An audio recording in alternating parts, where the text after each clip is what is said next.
तो एपिसोड की शुरुआत होती है जहाँ हार्डिन प्लेयर का इंतजार कर रहा था और उससे पूछता है कि वो कहाँ गई थी। तो प्लेयर कहती है कि मैं एक नाटक देखने गई थी, घर पर रहना घुटन पड़ा था, क्या तुम इंतजार कर रहे थे? तो हार्डिन धीमी वॉइस में कहता है कि मैंने सोचा था कि इतने लंबे टाइम बाद हम साथ में डिनर कर सकते हैं, लेकिन तुम अपने कमरे में नहीं थी। ब्लेयर ने पहले ऑकवर्ड महसूस कर रही लीना को देखा और उससे कहती है कि लीना हमारे लिए डिनर तैयार करो। फिर हार्डिन के साथ कमरे में जाती है। हार्डिन कहता है कि मुझे फिक्र हो रही थी क्योंकि तुमने गाड़ी नाइट को भी यहीं छोड़ दिया था। हार्डिन के शब्द पहली नज़र में एक सच्ची चिंता जैसे लग रहे थे, लेकिन उसकी आंखों में फिक्र की बजाय साफ शक झलक रहा था। तो एक वॉइस जो प्लेयर ने पहले कभी हार्डिन से सुनी थी उसके दिमाग में गूंज उठती है कि मैं तुम पर कैसे यकीन कर सकता हूँ। ये महसूस करते ही फीलिंग का सैलाब उमड़ पड़ता है। वो सोचती है कि ये शख्स जिसने 2 हफ्तों से अपना चेहरा नहीं दिखाया था, अब एक बार ही मेरे बाहर निकलने पर खुलेआम इतना संदेह दिखा रहा है। इसने मुझे अतीत की याद दिला दी है। प्लेयर अचानक तेज आवाज में बोलती है कि क्या इसलिए कि तुम मुझ पर यकीन नहीं कर सकते? क्या तुम इस बात को लेकर फिक्रमंद हो कि मैं तुम्हारे पीठ पीछे कौन सी साजिश रच रही हूँ? इस जवाब से हार्डिन की बोई उकड़ जाती है। उसने प्लेयर का इतना तीखा रूप पहली बार देखा था। वो एक खोखली हंसी हंसता है और कहता है, अगर तुम्हें ये पता है तो अब तुम जहाँ भी जाना अपने साथ नाइट को ले जाना, इससे मुझे अब और फिक्र नहीं होगी। हार्डिन एक गहरी सांस लेता है और अपने हाथ अपने फेस पर रख लेता है, अपने इमोशन को दबाने की कोशिश में। इससे पहले कि प्लेयर अपनी आवाज़ और ऊंची कर पाती, हार्डिन ने मुंह फेर लिया और कहता है कि जाओ पहले नहा लो और नीचे आओ, तुम्हें सर्दी लग जाएगी। ब्लेयर ने उसको कमरे से बाहर जाते हुए देखा। अचानक उसे पास्ट की याद आ जाती है। वो सोचती है कि वो हमेशा से ऐसा ही था। हम एक दूसरे पर चिल्लाते, फिर कुछ देर बाद वो रुक जाता और बाहर चला जाता था, मानो गहरे होते इमोशनल मतभेद को और बढ़ने से पहले ही वो टाल रहा हो। ब्लेयर सोचती है कि उसे इस बात का अंदाज़ा नहीं था कि ऐसे करने से खाई और गहरी होती जा रही है। ब्लेयर सिर्फ उसे जाते हुए देखती रह गई। वो सोचती है कि पहले मैं डर के मारे उस दरवाजे को खोलने से कतराती थी जो हमें अलग कर रहा था। मुझे डर था कि उसे पकड़ने, चिल्लाने और रोने और उससे भिड़ने का नतीजा सिर्फ और सिर्फ हमारा रिश्ते का अंत होगा। तो मैंने वो दरवाज़ा कभी नहीं खोला, लेकिन मुझे अब वो नहीं चाहिए। अपनी आंखों से बहते हुए आंसू को रोकते हुए उसकी नज़र बुझी हुई चिमनी पर पड़ती है। कुछ पल तक उसे घूरने के बाद ब्लेयर धीरे धीरे उसके पास जाती है। वहीं दूसरी साइड हार्डिन, जो सबसे पहले खाने की टेबल पर गया था, वो प्लेयर का इंतज़ार कर रहा था। ड्रिंक करते करते उसे कुछ टाइम पहले की बात याद आ जाती है, जहां प्लेयर कांपते हुए शरीर और लाल आंखें और उखड़ी हुई सांसों के साथ खड़ी थी, जो ज़रा से भी इस पर्स के साथ ही गिरने वाली लग रही थी। वो सोचता है कि कुछ हो जाने के डर से मैंने उससे और ज़्यादा सवाल नहीं कर पाया, तो मैंने अपनी फीलिंग्स को ही क्यों दिखाया, वो भी इस तरह से मूर्खतापूर्ण ढंग से। वो सोचता है कि इन सब के बीच मुझे जानने की तीव्र इच्छा हुई कि उस पर किसी दूसरे पर्सन की स्मेल नहीं रह गई है। वो सोचता है तो क्या हुआ अगर वहाँ कोई दूसरा आदमी था, पर ये सोचकर ही उसके रोंगटे खड़े हो जाते हैं और वो गुस्सा हो जाता है। वो और ज़्यादा ड्रिंक करने लगता है, लेकिन जैसे ही हार्डिन ने चिंता को नज़रअंदाज करते हुए दोबारा भरा हुआ गिलास उठाया, तभी अचानक दरवाज़ा बिना किसी वार्निंग के खुल जाता है और रसेल अंदर आता है और कहता है कि योर ग्रेस। हार्डिन ने अपने ग्लास को बीच में ही रोक दिया और आईब्रो को चढ़ाकर उसकी साइड देखता है। उसे कुछ बुरा होने की बैड वाइब आ रही होती है। घबराते हुए रसेल कहता है कि वो मैडम बेहोश हो गई है और हार्डिन का पूर्वाभास बिल्कुल सही साबित होता है। वहीं कुछ देर पहले का टाइम दिखाया जाता है, जहां पर मेली बाथरूम में प्लेयर का इंतजार कर रही थी, क्योंकि वो लीना की जगह पर आई थी, क्योंकि लीना भी अपने कपड़े बदलने गई थी। ब्लेयर ने उससे कहा था कि कपड़े बदलने के लिए अटेंडेंट मौजूद है और मेरा बाथरूम में इंतज़ार करना। लेकिन काफ़ी देर बीत जाने के बाद भी ब्लेयर नहीं आई तो मोली सोचती है कि शायद कपड़े पहनने में परेशानी हो रही हो।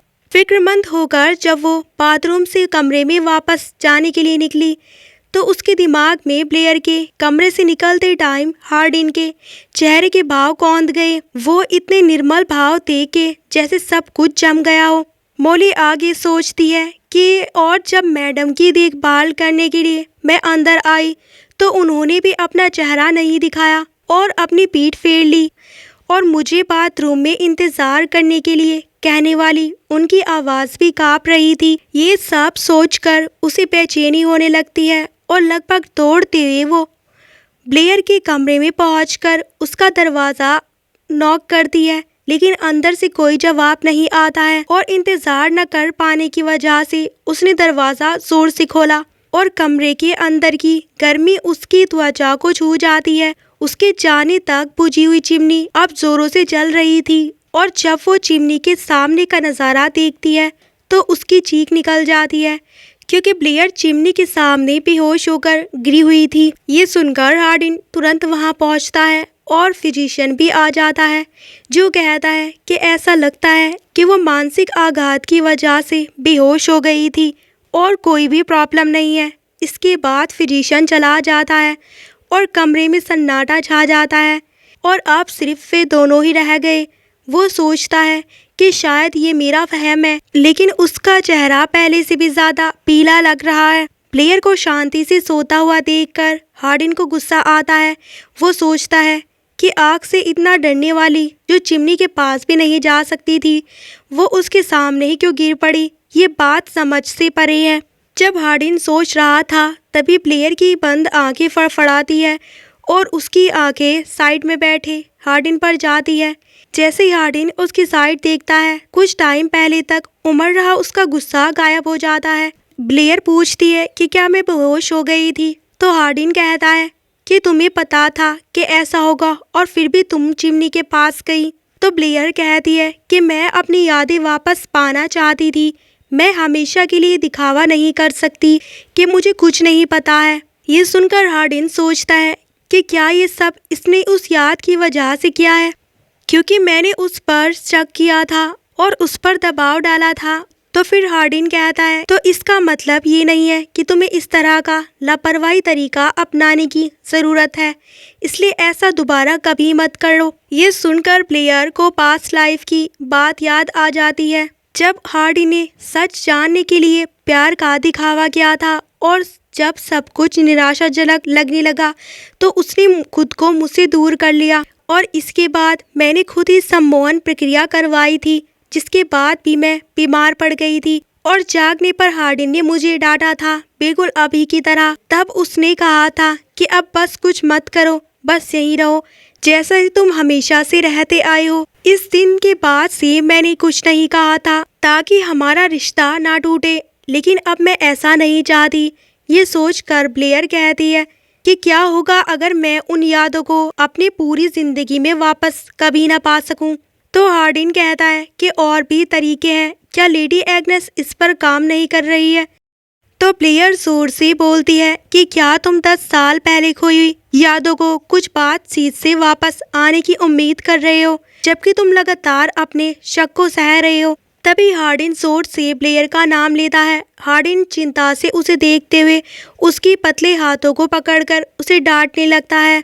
उसे उसके पकड़े हुए हाथ बहुत नाजुक लगते हैं और उसके हाथ को छोड़ देता है और कहता है कि शांत हो जाओ और रुक जाओ। तो ब्लेयर कहती है कि नहीं, मैं ऐसा नहीं करना चाहती। वो आगे कहती है अगर मेरी याददाश्त वापस आ जाए और ये झूठा आरोप साबित हो तो मैं तुम्हें बेगुनाह साबित कर दूंगी, लेकिन अगर ये सच है तो मैं तुम्हें जीवन भर कोसूंगी। ब्लेयर कहती है कि मुझे भी दुख हुआ था, मेरे लिए भी ये मुश्किल था। जिसने मुझे इतना प्यार किया था उस पर शक करना और मेरी मदर से सच्चाई सुनना, इसने मुझे डरा दिया। जिन आंसुओं को उसने रोकने की कोशिश की थी वो उसके गालों पर बहने लगते हैं।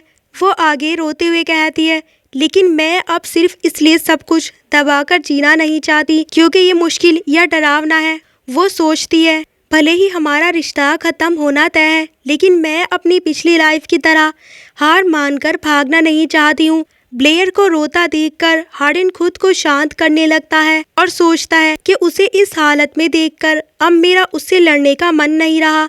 असल में मैं लड़ ही नहीं सकता। तभी हार्डन कहता है कि मुझसे गलती हो गई। मैं भूल गया था कि हमारा कॉन्ट्रैक्ट सहयोग पर था और सहयोग के लिए भरोसा ज़रूरी है। वो आगे कहता है कि मैं फिर कभी तुम पर शक नहीं करूँगा और ना ही आज की तरह तुमसे पूछताछ करूँगा। ये सुनकर ब्लेयर हैरान हो जाती है और सोचती है कि अतीत के रिश्तों को दोहराने से बचने के लिए मैंने खुलकर बात की थी, लेकिन मैंने ये कल्पना नहीं की थी कि वो इसे इतनी आसानी से एक्सेप्ट कर लेगा और माफ़ी मांग लेगा। उसे राहत का एहसास हुआ। साथ ही अचानक प्लेयर को एक थॉट आता है कि अगर मैंने उस टाइम डर के बावजूद मैंने हार्डन से टकराव किया होता तो क्या होता? क्या हमारा अंत अलग होता? क्या हम इतना लंबा रास्ता नहीं अपनाना पड़ता? पर अब इस सवाल का कोई भी जवाब नहीं है।